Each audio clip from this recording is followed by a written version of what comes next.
A big trade war between China and the U.S. would benefit from the ongoing US-China trade war. And if you're key data from the trade war is telling an almost...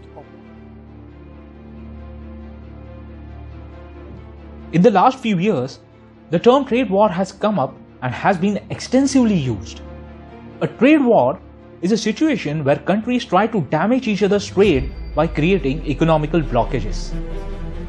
It needs no telling that finance and economics are the foundations on which a nation is built. And so, when you can inflict economical losses on the enemy nation, more damage can be achieved than actual war. Sometimes it is seen that a powerful nation uses economic sanctions as a tool to stamp its authority and ideology on weaker nations. But what if we say that use of trade as a tool to dominate other nations is not a new concept? It was the power of trade on which Europeans dominated the political and military power in the world in the medieval period. The Europeans exploited the resources in a foreign land. Using these resources, they created their own goods and products. Then they sold these goods at huge profits and grew economically.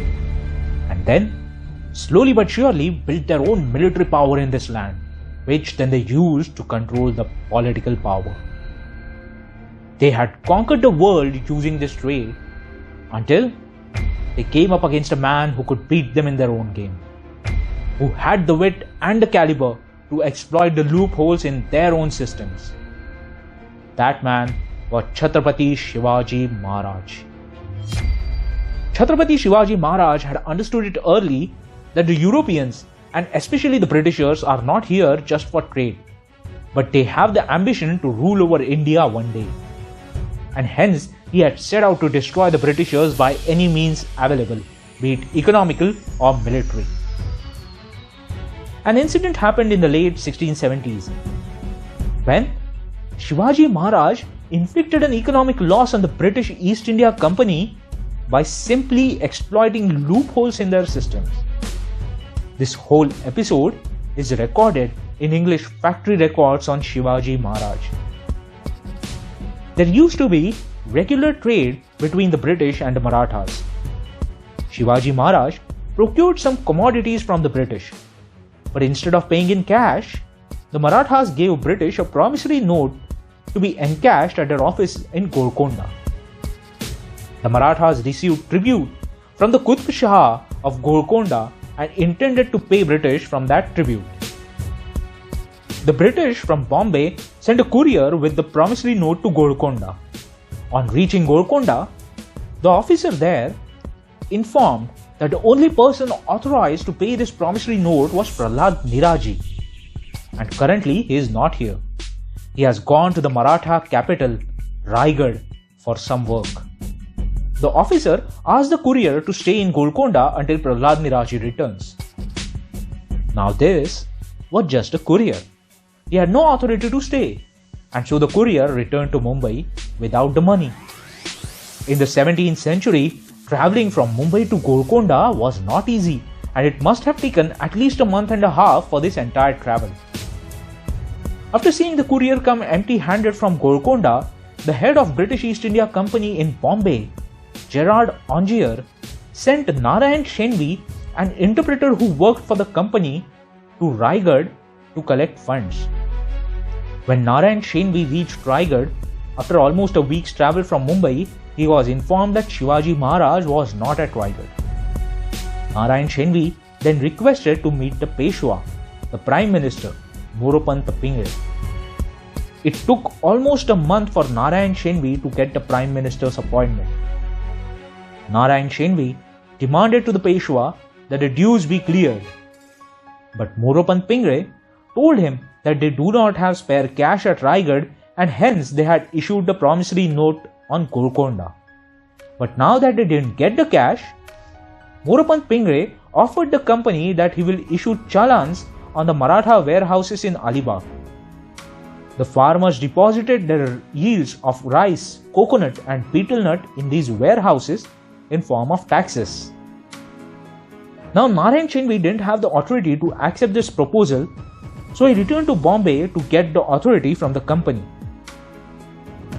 Gerard Ongier stated that the Marathas would issue the challans, but then secretly, internally, tell the farmers to not deposit the yields in Alibag warehouses.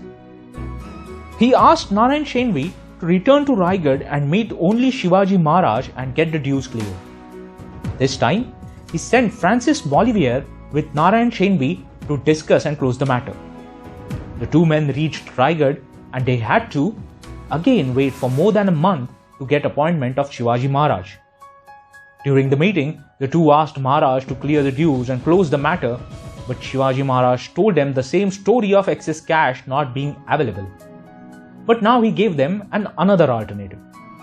He offered them gold or silver of equal value to clear the dues. Now once again the two men were not authorized to accept this proposal. The two returned to Bombay to seek approval from Gerard Ongier. Seeing them empty-handed again, a frustrated and desperate Gerard Ongier authorized the two to accept anything that they can get to get the dues cleared. Narayan Shenvi returned to Raigad once again. Again, he had to wait a long time before he got Maharaj's appointment. In the discussion, it was decided that Marathas would pay the dues in form of silver. The silver was taken out from the treasury at Raigad, but it was valued at 28 rupees per seal instead of the 23 rupees per seal that was prevalent everywhere. The Prime Minister had already manipulated the value of silver at Raigad. The English made a huge loss in this dealing. The company at Bombay, in the report to head office at Surat, reported a loss of 22% in this deal. Shivaji Maharaj had simply exploited the loopholes in British company's system where they seeked approvals of their higher-ups for making small decisions. This shows how well Maharaj knew about his opponent. This incident also shows the financial and accounting acumen that Maharaj had. By simply exploiting the loopholes, Shivaji Maharaj had delayed paying the dues, which increased the interest costs of the Britishers. It also increased the expense of sending representatives frequently from Bombay to Raigad. The representative was purposely made to wait a long time to increase his lodging expenses. The Westerners are proud of their business and financial acumen, but here they were up against a man who could beat them in their own game. The Europeans, and especially the Britishers, always claimed that they were in India only for trade.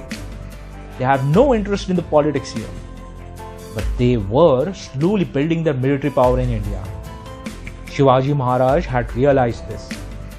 He had realized that the Europeans have interest in capturing the political power in India, and it is their trade that we have to beat them at to counter their activities. This story is very significant. It was because of Shivaji Maharaj and Marathas' preemptive measures against the Europeans couldn't capture political power in India from West Coast. Despite having two economic centers like Mumbai and Surat, the Britishers could not expand their political and military power from the West Coast. It was from Bengal that Britishers started getting hold of power in India, and that too more than 100 years after Shivaji Maharaj. After coming to power, the English manipulated Indian minds by giving education from their perspective. They naturally kept under the carpet great stories like these where the Englishman or any outsider had lost. The Indian government, post-independence, mysteriously continued this.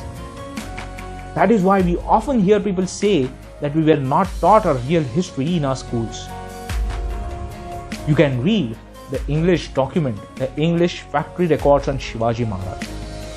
The link to the PDF is in the description below. There is another story where Chhatrapati Shivaji Maharaj had defeated the British in a naval war near Mumbai. The British, who claimed that the Navy was the best and it was due to the Navy that they ruled the world, were left with no choice but to admire Chhatrapati Shivaji Maharaj. But more about this untold story in our next video. Till then, watch this video of Battle of Vadgaon of 1779, in which the Maratha forces inflicted a crushing defeat on the British East India Company. Click here to watch the video.